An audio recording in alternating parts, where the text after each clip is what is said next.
the best choice for your kids' bright future. Locus Victor Puduvai Public School CBSE pattern, recognized by Government of Puducherry.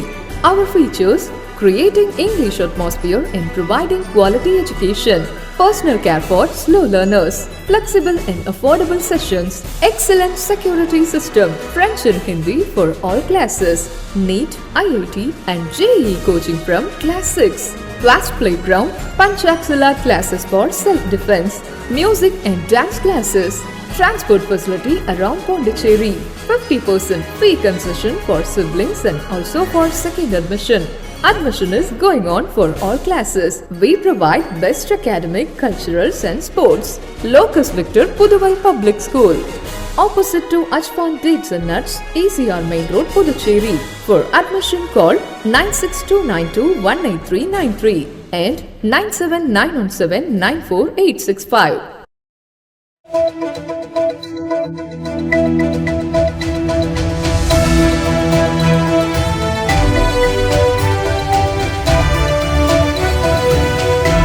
வணக்கம். சக்தி சேனலின் புதுவையின் இன்றைய நிகழ்வுகள். Union பிரதேசமான புதுச்சேரியில் பணியாற்றும் அரசு பணியாளர்களுக்கு படித்தொகையினை உயர்த்தி புதுச்சேரி நிதித்துறை உத்தரவிட்டுள்ளது. அரசு ஊழியர்களுக்கு ஓய்வூதியம், கிராஜுவிட்டி, வீட்டு வாடகைப்படி, குழந்தைகளின் கல்வி உதவித்தொகை, சீருடைப்படி ஆகியவை உயர்த்தப்பட்டுள்ளதாக புதுச்சேரி அரசு அறிவித்துள்ளது. கடந்த ஜனவரி முதல் அகவிலைப்படி 46 விழுக்காட்டில் இருந்து 50 விழுக்காடாக உயர்த்தப்பட்டுள்ளதாகவும் அந்த அறிவிப்பில் குறிப்பிடப்பட்டுள்ளது. இது மட்டுமன்றி உதவித்தொகைகளும் அதிகரிக்கப்பட்டுள்ளது. இவை தவிர்த்து ஓய்வூதியம், இறப்பு, கிராஜுவிட்டி, பயணப்படி ஆகியவை 25 விழுக்காடு வரை உயர்த்தப்பட்டுள்ளது. வீட்டு வாடகைப்படி அதிகபட்சமாக எக்ஸ் வகை நகரங்களுக்கு 30%, ஒய் மற்றும் இசட் வகை நகரங்களுக்கு முறையே 20 மற்றும் 10 விழுக்காடாக உயர்த்தப்பட்டுள்ளது. இதற்கு முன்பு எக்ஸ், ஒய் மற்றும் இசட் பிரிவு நகரங்களில் வசித்தோருக்கு முறையே 27, 18, 9 ஆகிய விழுக்காடு அளவிற்கு வீட்டு வாடகைப்படி இருந்தது.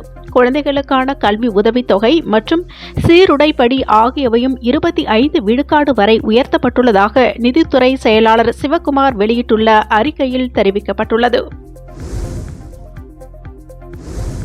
புதுவை மாநிலத்தில் 10 IAS அதிகாரிகளுக்கு புதிய துறைகள் ஒதுக்கீடு செய்யப்பட்டுள்ளன.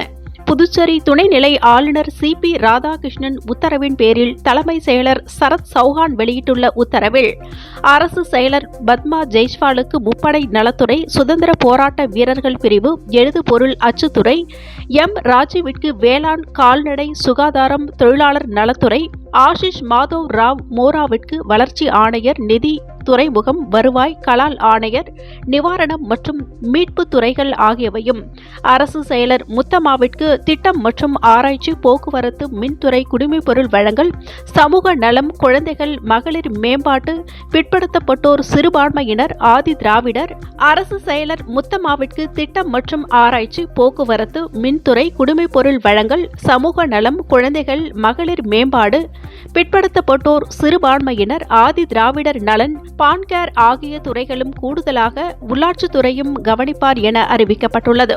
மேலும் அரசு செயலர் தல்வா டேவிட்க்கு பொருளாதாரம், புள்ளியியல், விளையாட்டு, இளைஞர் நலன் துறையும், சந்தோஷ்குமார் ரேவிட்க்கு பொதுப்பணி, சுற்றுலா, தகவல் தொழில்நுட்பம், ஸ்மார்ட் சிட்டி நிர்வாக அதிகாரி, வனத்துறை இணை பொறுப்பு வழங்கப்பட்டுள்ளது. பங்கஜ்குமார் ஜாவிட்க்கு புதுடெல்லியில் உள்ள அரசு குடியிருப்பு ஆணையர், தேர்வு கட்டுப்பாடு, நெடுஞ்செழியனுக்கு கூட்டுறவு, மீன்வளம், கலை பண்பாடு, இந்து அறநிலையத்துறை, வக்பு வாரியம், துணைநிலை ஆளுநரின் தனி செயலர் பொறுப்பும், கேசவனுக்கு பொது நிர்வாகம், தீயணைப்பு, நகர அமைப்பு, வீட்டு வசதி, செய்தி விளம்பரம், உள்துறை சிறப்பு செயலாளர் பொறுப்பும் வழங்கப்பட்டுள்ளது. புதுச்சேரி நகர பகுதியில் சுழற்சி முறையில் 2 நாட்கள் மின் நிறுத்தம் செய்யப்பட உள்ளது. இதுகுறித்து புதுச்சேரி மின்துறை வெளியிட்டுள்ள செய்திக்குறிப்பில், புதுச்சேரி வெங்கடா நகர் துணைமின் நிலையத்தில் வருடாந்திர பராமரிப்பு பணிகள் மேற்கொள்ள இருப்பதால் ஏப்ரல் 24ஆம் தேதி புதன்கிழமை காலை 9 மணி முதல் 11 மணி வரை ரெயின்போ நகர் முதல் குறுக்கு தெரு, செல்லான் நகர் பகுதி, ராஜராஜேஸ்வரி நகர், பெருமாள் கோவில் வீதி, சங்கரதாஸ் சுவாமிகள் நகர், SV பட்டேல் சாலை, தியாகராஜா வீதி, அண்ணா சாலை பகுதி, கருவூலம் சாலை, காந்தி வீதி பகுதி, பாரதி வீதி, ஜமீன்தார் கார்டன் ஆகிய பகுதிகளில் சுழற்சி முறையில் மின்தடை ஏற்படும் என்று அறிவிக்கப்பட்டுள்ளது.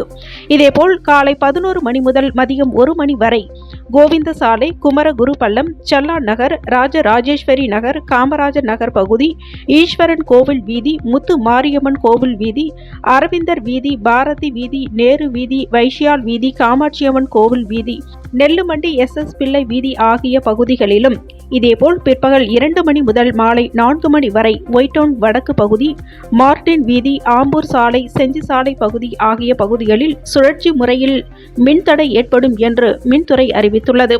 இதேபோல் நாளை மறுநாள் வியாழக்கிழமை காலை 9 மணி முதல் 11 மணி வரை திருவள்ளுவர் நகர், முத்தையால்பேட்டை, சூரிய காந்தி நகர், எழில் நகர், வசந்த நகர், தேவகி நகர் ஆகிய பகுதிகளில் மின்தடை ஏற்படும் என்று மின்துறை அறிவித்துள்ளது.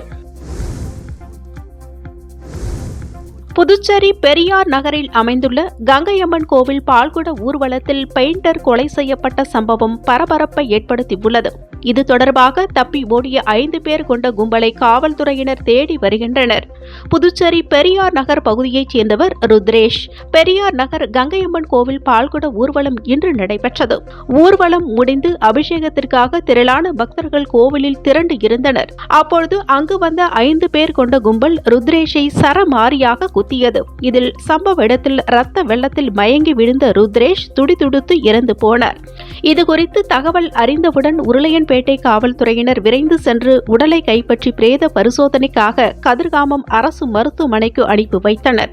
இதைத் தொடர்ந்து உருளையன்பேட்டை காவல்துறையினர் வழக்கு பதிவு செய்து விசாரணை நடத்தினர். விசாரணையில் ருத்ரேஷிற்கும் அப்பகுதியைச் சேர்ந்த ஈஸ்வர், கௌதம் கும்பலுக்கும் முன் விரோதம் இருந்து வந்ததும் இந்த முன் விரோதம் காரணமாக ருத்ரேஷ் கொலை செய்யப்பட்டு இருப்பதும் தெரியவந்தது.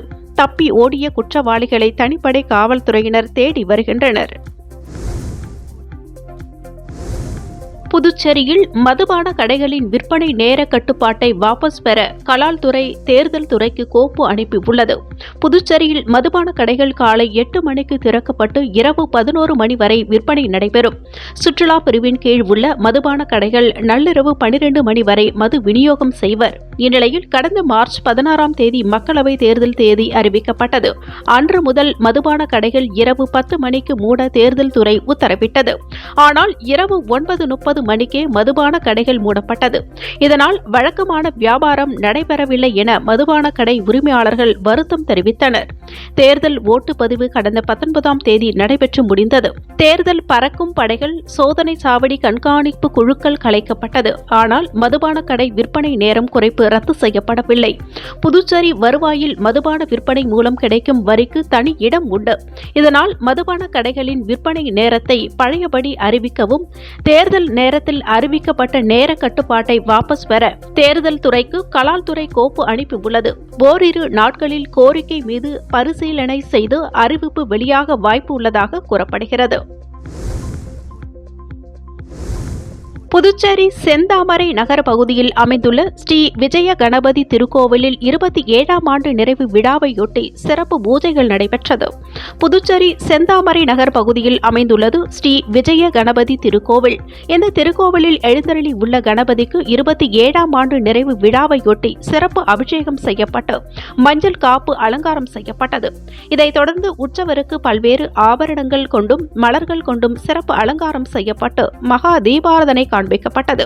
இதில் பக்தர்கள் பலரும் கலந்து கொண்டு விநாயக பெருமானை வழிபட்டு சென்றனர். இதற்கான ஏற்பாடுகளை கோவில் அறங்காவலர் குழுவினர்கள் சிறப்பாக செய்திருந்தனர். புதுச்சேரி அடுத்த இடையஞ்சாவடி வர்ணமுத்து மாரியம்மன் ஆலயத்தில் நடைபெற்ற 7ஆம் ஆண்டு 1008 பால்குட அபிஷேக விழாவில் திரளான பக்தர்கள் பங்கேற்று சுவாமி தரிசனம் செய்தனர்.